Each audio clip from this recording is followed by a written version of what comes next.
this, but I am very happy that you took the time to be with us this afternoon. So, I won't bore you with details, but basta Repsol, champion yan. Kung gusto mo ng champion, use Repsol lubricant. So, we have different categories. If you have underboat, backboat, scooter, big bikes, we all have the lubricants for you. Whatever you need, Repsol has the lubricant for that specific model of a motorcycle. And then as you see dito sa LED wall natin, all Repsol lubricants are bottled, made in Spain. So whatever we distribute here in the Philippines, fresh na fresh from Spain. Imported talaga. Ayan, so wala tayong nire-repack dito. Okay, so mararamdaman naman nyo sa performance ng motorsiklo nyo. Once you go Repsol, you'll never use other brand again. Yeah. Okay. Thank you very much, Madam. And of course, bago kita paupuin, kasi minsan lang naman to, can you tell us more about Repsol Revver or categories and traits to become a Repsol Revver? Ayan, so first time din tayong maglo-launch ng ating mga Repsol Revvers.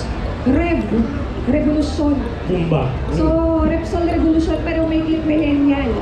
Kasi mga yung mga TY, di ba? Shortcut na. So, Repsol Revvers. Yeah. So, ayan. So, we had invited several potential talaga ng mga motovloggers.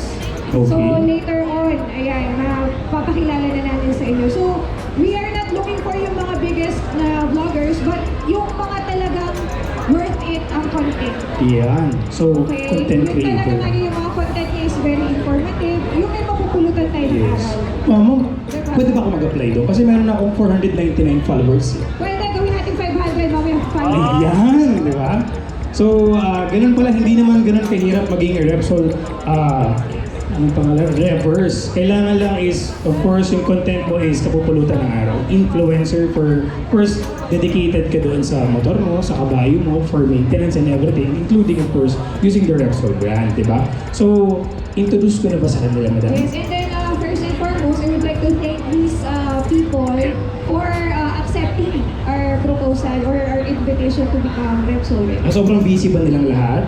Busy naman eh. Siyempre, baka dami ring brands ang Sa nag-ano bagay. Famous na kasi ata lahat ng brand ng mga vlogger na to, di ba? So, papatagalin mo ba natin dyan? Sobrang dami ng camera nakatutok. Alright. The first Repsol Revver natin is none other than Mr. Jay-Z. Yan, palakpakan naman natin si Jay-Z. Yes, madam. Wala kasi akala ko, ito lang siya nag-drop by lang. Okay, Sir Jay-Z, ito na madam, introduce mo naman sa amin yung vital statistics mo, in 10 seconds. Go. Hello po, ako po si Jay-Z Vlogs, J-A-Y, space J, space Victory L-O-G-S, YouTube, Facebook, and TikTok.